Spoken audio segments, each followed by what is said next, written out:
sinabi nyo na itong gagawin na hearing ngayon ng Blue Ribbon Cayetano Black ay unauthorized o illegal?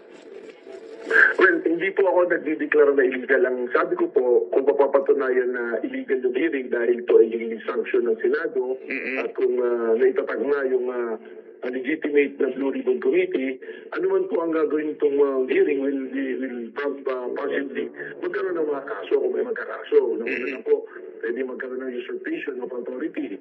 Tapos sa pangalawa kong sinabi ko is yung pong parliamentary immunity na nag-apply sa legislative, nawawala po yun sapagkat hindi na authorized. So kung may mga masabi po ron o may mga gawin, hindi po siya covered ng parliamentary immunity na na-extend po yung parliamentary immunity na yan sa mga sanctions po na gawain, maybe committee hearing or yung mismo pong plenary na session ng ating pong legislatura.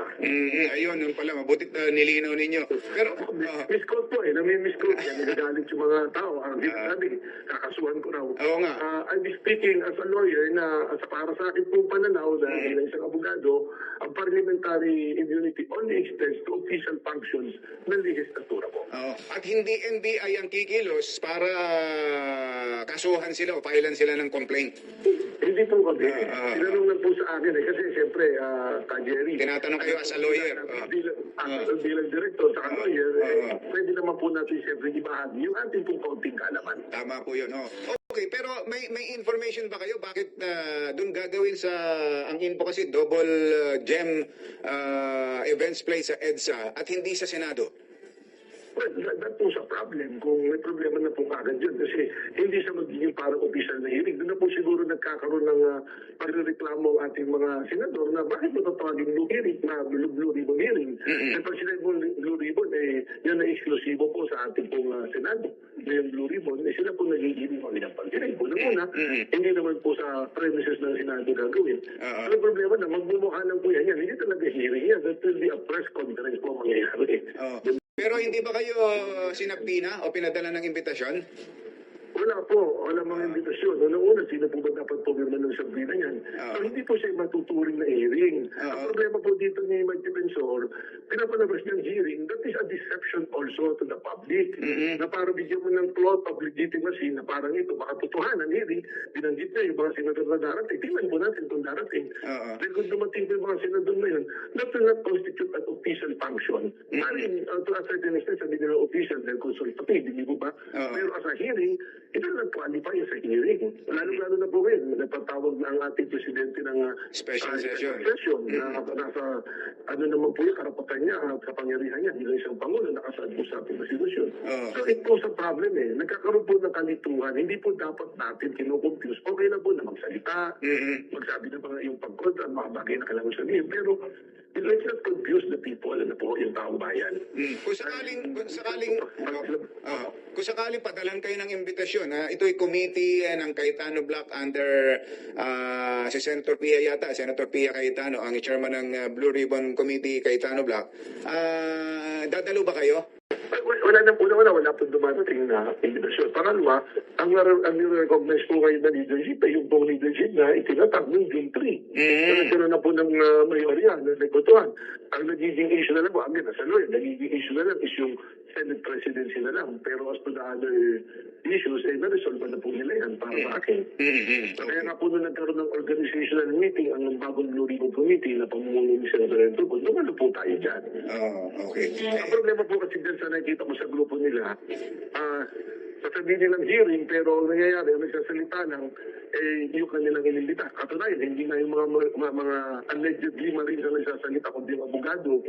Pagtotoo hearing po ng mga ng Kongreso o ng Senado, hindi po nagsasalita ng abogado, very limited.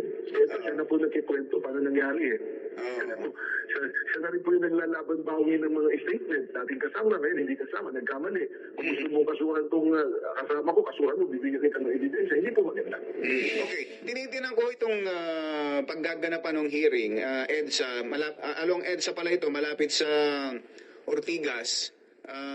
Malapit lang doon sa EDSA Shrine at sa People Power Monument. Wala ba kayong nakikitang parang, wala ba kayong intel info na pwedeng magkaroon ng mga pagkilos dyan sa hearing?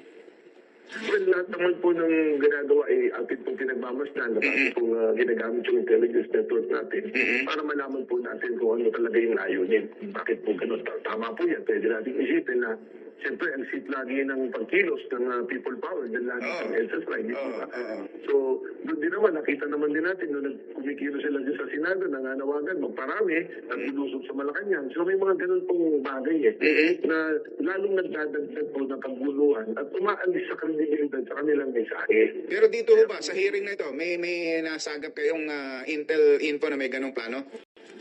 Well, wala pa naman po kami monitoring na ganun yung balak gawin, pero kami po yung nakatutok dyan at pinamasdan po natin ang kanilang pagkilos. Kayo ho nagbigay ng security issue sa Senate nitong nakaraan, di ba? Kasama kayo sa nagbibigay ng intel info. Kumusta po ang security sa paligid, sa loob at labas sa paligid ng Senado? Well, after nga po natin magbigay ng informasyon na yun, nagtangat po sila ng security level nila. At ngayon, medyo payapa po doon kasi nandun po yung pagkilos eh. And I want to make it clear, hindi naman po Senado lang ang sinasabi natin na mayroong pagkilos na destabilisasyon, kundi sa kabuuan po eh. Dahil there are informations and names that I cannot mention publicly. Pero iwan information po dahil mismo yung amin pong mga nakakalat na internet network at atin pong mga assets na tinatawag. Sila po yung nagpasok ng informasyon eh. At hindi nga lang po nagtuloy-tuloy dahil ang nangyari, hindi nagkaroon ng yung isang hearing nila dapat nung Webes po, nung Thursday, June 11, hindi natuloy. So hindi sila nakapagmas ng talagang movement ng maraming tao. At yun, kumalat din naman po sa social media. Kaya yun po yung aming pag-monitor na ginagawa. Okay, dito kaya sa gaganaping special session, wala ba tayong magiging problema dito, Director? Well, nakahanda naman po ang ating pong law enforcement kung naman po ang kanilang babalakin na gagawin at nakakausap naman natin naman po yung mga senior officials din po ng group ng military at ng kapulisan. Nakahanay naman po nila, wala naman po yung sila ng pagkilos. Kaya, sabi niyo nga po, sinabi ko may threat na gano'n, pero yung ating PNP sabi wala kasi yung monitoring nila dyan, yung sa kanilang hanay Gano'n din naman po. Kasi hindi naman po yung monitoring ko na threat, hindi po sa hanay ng kapulisan at ng ating mga militar, kundi outside po, external yan na ang isang basihan po natin dyan, kaya yung nangyari nung May 13 may gano'n ng kaganapan po.